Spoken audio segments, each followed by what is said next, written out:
appears ordinary till you see the core side of it. And what you're looking for is the story behind the news. We bring it to you from Lagos, the commercial capital of Nigeria. Giving you all sides and political stories round the clock. Every detail from the start line to the final whistle. CoreTV News, expanding your view.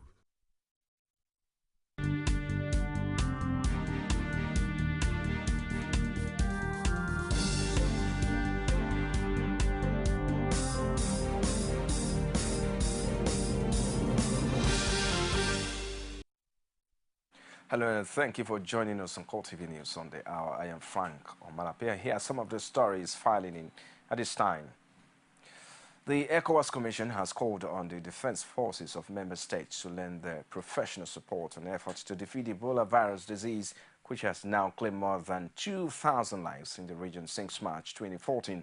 Commissioner for Political Affairs, Peace and Security, Salamatu Sulaiman, solicited military support at the opening of a three-day meeting of ECOWAS Chiefs of Defense Staff in Ghana. She noted that Ebola has the potential to impede development in the region if it is not adequately tackled.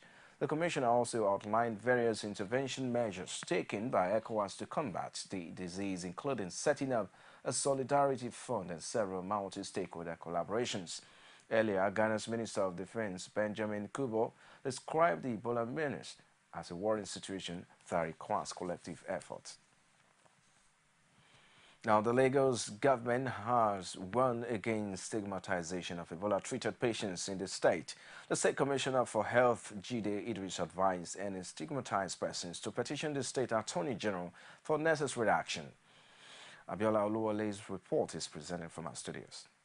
As the joint effort from both federal and Lagos state governments against the spread of Ebola virus in the country continue to achieve the desired result, stigmatization of treated victims of the populace has become a major hurdle for both the successfully treated patients and governments. Speaking at a media briefing on further efforts of governments to curb the spread of Ebola virus, Lagos State Commissioner for Health, Jide Idris, appeals to citizens to resist the temptation of stigmatizing any treated Ebola victims in the state. He, however, advised any stigmatized Ebola patients to approach the State Ministry of Justice for proper action. Social problems being faced by discharged cases have been reported severally. These range from stigmatization, eviction from their accommodation, being asked to stay away from work, and frank termination of employment. We've had cases of employers just terminating the employment of some of their staff who are just mere contacts, not even suspected cases. We believe this is unfair.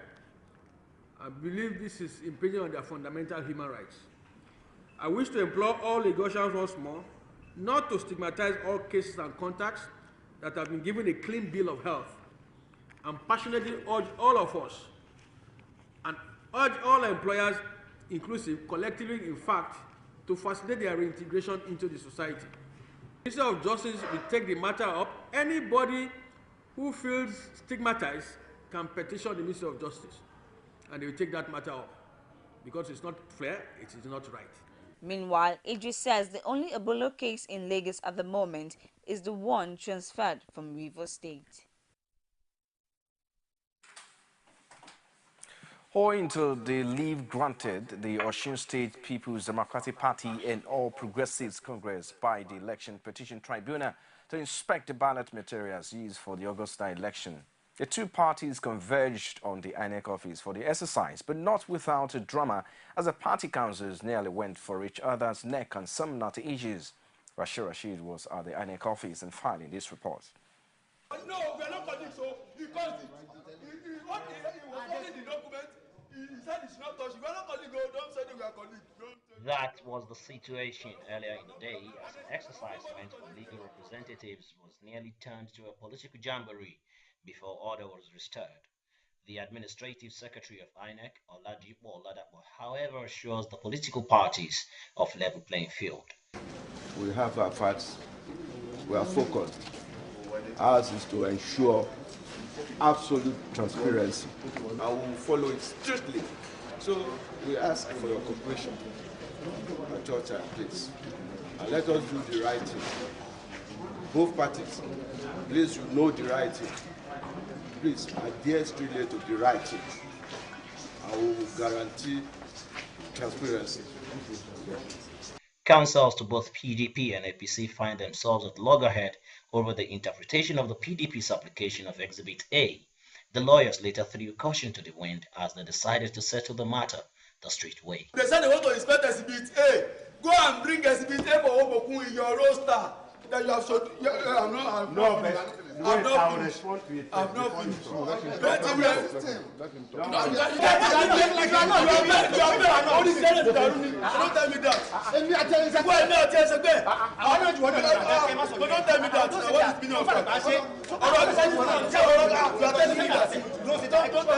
A lawyer that knows his onion will list. Yes, now. We know. Yes. Let us know what to do. We don't know what to do. You are so stupid. Don't tell me that. You said your word. You are idiot also. You are idiot. You are stupid. It doesn't mean. You are stupid.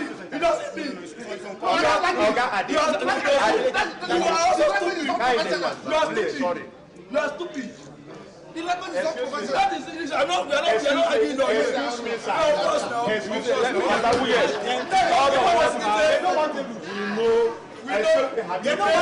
Excuse me, sir.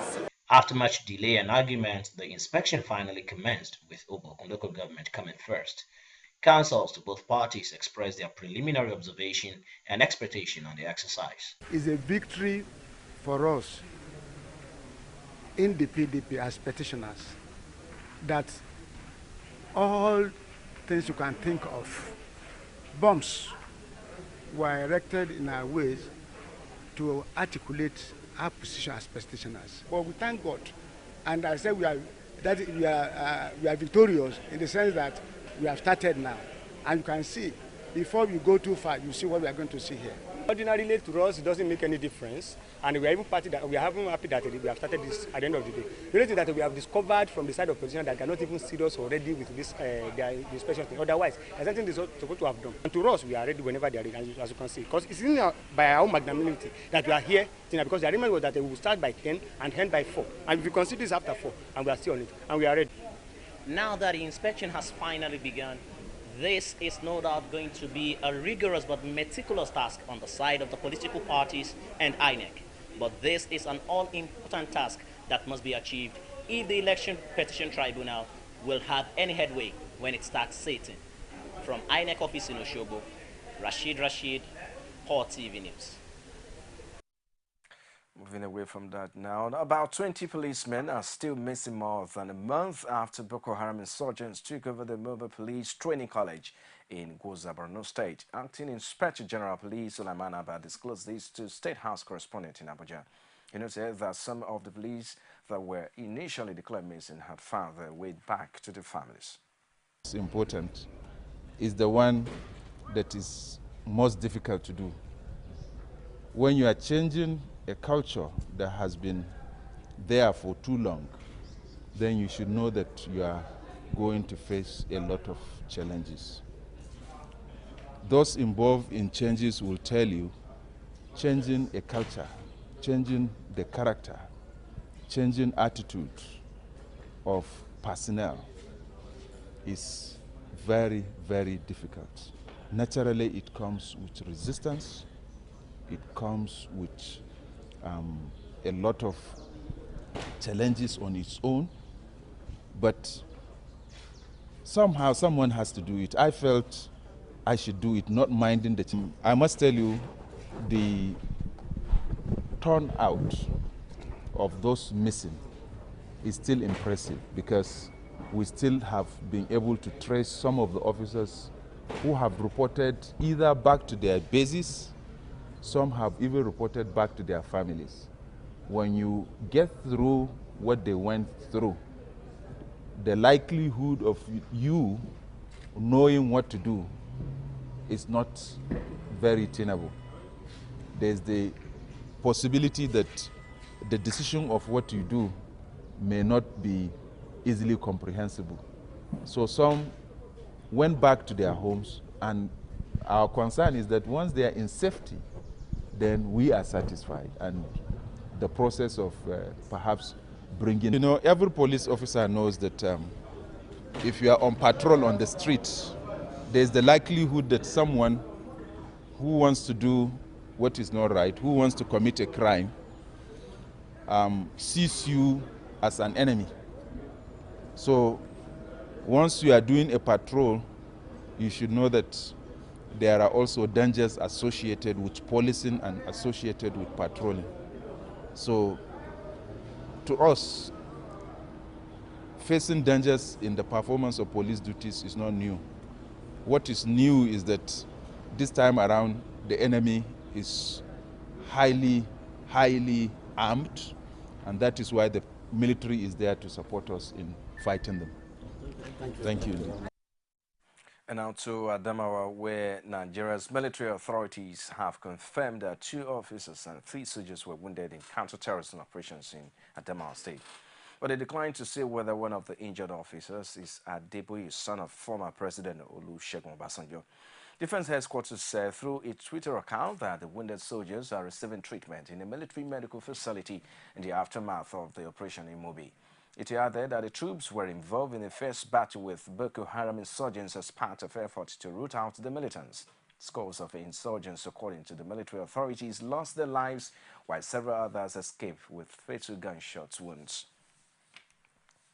You're watching CoreTV News on the Hour. We'll take a break now. I'll be right back with more stories. Stay with us. There is an Ebola virus epidemic in some West African countries. The Nigerian government wants you to be aware and watch out against the spread of Ebola in your community. Help keep our country safe and watch out for severe cases of fever, headaches, diarrhea, chest and abdominal pain, sore throat, cough, red eyes, and bleeding from the eyes, ears, and nose, especially when these symptoms are found in persons coming into Nigeria from other West African countries. Protect yourself. Wash your hands regularly with soap and running water, or use a hand sanitizer. Avoid contact with the blood, urine, feces, or saliva of animals like bats, monkeys, gorillas, chimpanzees, or infected persons. The Ebola virus is deadly. Don't catch it. Don't spread it. This message is brought to you by the Federal Ministry of Information. It's a CoreTV News. Glad to have you back again. Nigeria's security forces have not foreclosed investigation into claims by Australian hostage negotiator Stephen Davies and Boko Haram sponsors. Government officials disclosed these at a security briefing at the National Information Center in Abuja. They also insist that facts will also be required to prove the allegations.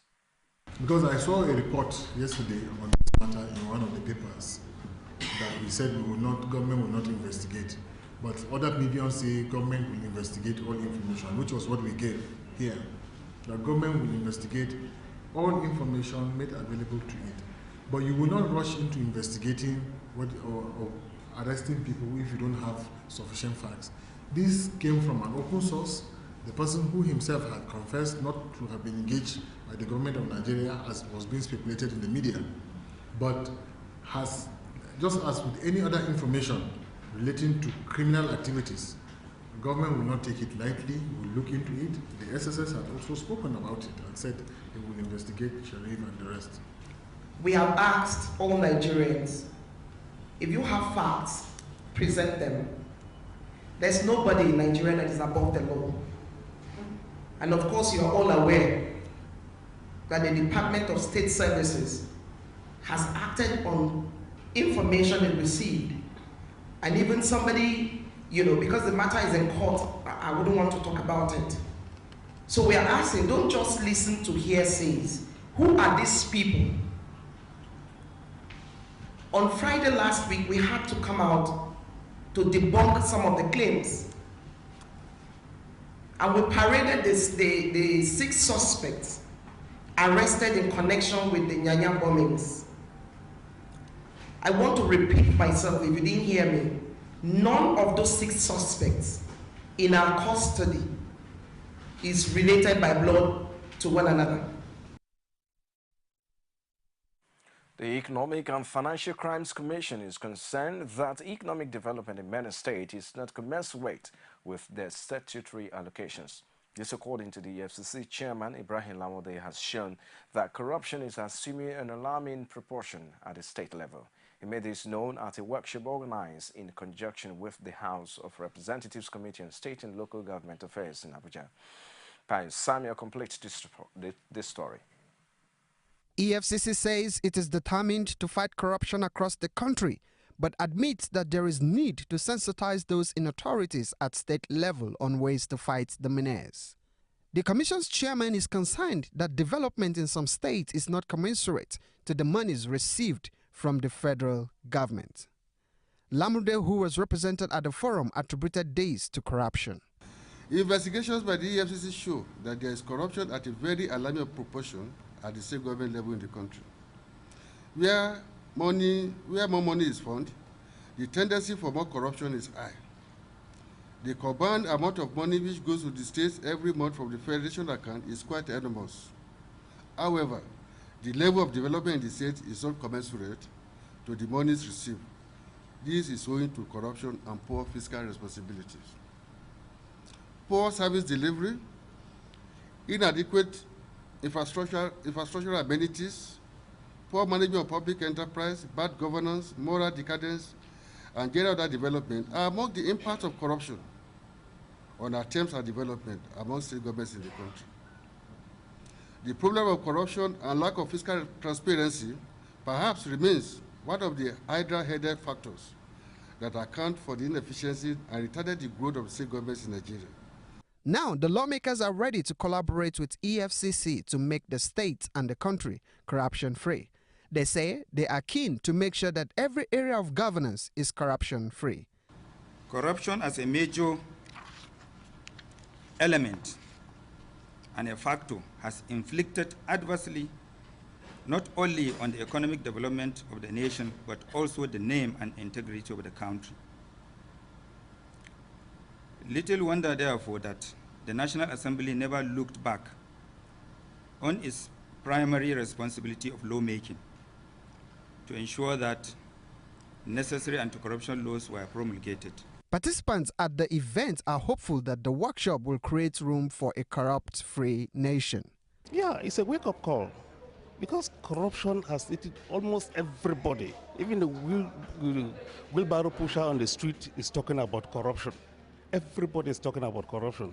So, in fact, this seminar is a wake-up call for everybody to sit right and then do the right thing.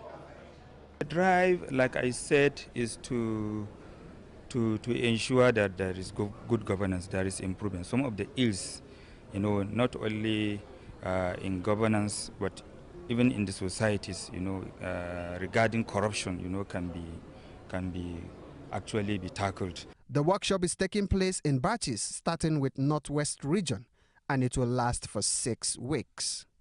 Pius Samuel, CoreTV News, Abuja. The federal government is convinced that the subsidy reinvestment program has been exercised since its establishment. It also sees it as a justification of its decision to partially remove oil subsidy. Information Minister Labramaku said of this when he paid the courtesy call on the leadership of Shopi in Abuja. He used the opportunity to further sell the idea of subsidy removal, while the Shopi leadership wants state and local authorities to use their allocation on worthwhile community projects. We wish that we are having similar impact from the state and local governments. As you know, the Shopi money is shared in the formula of the federation account. The federal government takes its portion, the state governments take their own portion, and the local governments take their own portion. Now, at the federal level, the president has been able to constitute this committee to account for what we do directly to the people of Nigeria. I will encourage the states to similarly do so, because the money that's coming from Shopi is supposed to go directly to relieve the lives of Nigerians and intervene in those critical sectors that will impact. So if we have this level of transparency at the state and local government level in terms of money received and projects implemented, I am sure that the combined impact of what we're doing at the federal level and the state will change the story, in many families and also in different communities in Nigeria. Middle of last month, the Honorable Minister of Finance and Coordinating Minister, did publish in the dailies the amount that goes to federal, the amount in cash, not in percentage now, that goes to each state, and the total amount that goes to the local government of each state was published. So I do not understand why people will look always at the federal, and if the state deny, it's in black and white, it is there in paper, let them come to deny that the honorable minister is telling a lie. It's in black and white. I've said it again, quote me, 54% of the subsidy money goes to the 36 state and federal capital territory with their local government. You're still watching CoreTV News on the hour. We'll take another break now. We'll return shortly with stories outside Nigeria. Stay with us. Welcome you to From the Ivory Tower. On happenings around the country, varsity teachers get to air their views. Students are actually not left out. We bring you intellectual ends from the events happening around you. This is dedicated to educating the populace with a spice of entertainment. From the Ivory Tower, Tuesdays, only on CoreTV News. Outside Nigeria now, a preliminary report by Dutch investigators says a Malaysian passenger jet which blew over rebel-held East Ukraine with the loss of all 298 people on board was hit by numerous high-energy objects. While the report does not point the finger of blame over the July disaster, it could heighten Western pressure against Moscow over its role in the bloody Ukraine conflict, as well as confirms claims in some quarters that it was downed by a missile. Images show that pieces of wreckage were punctured in numerous places. The pattern of damage to the body of the aircraft and the cockpit is consistent with the damage that would be expected from a large number of high-energy objects that penetrated the aircraft. The initial results of the investigations point towards an external cause of the MH17 crash. More research will be necessary to determine the cause with greater precision. MH17 proceeded as normal until it ended abruptly. Listening to the communications among the crew members in the cockpit via the cockpit voice recorder revealed no sign of any technical faults or an emergency situation. And that's a wrap on CoreTV News at this time. Many thanks for watching. I am Frank Omalape. I'll see you again.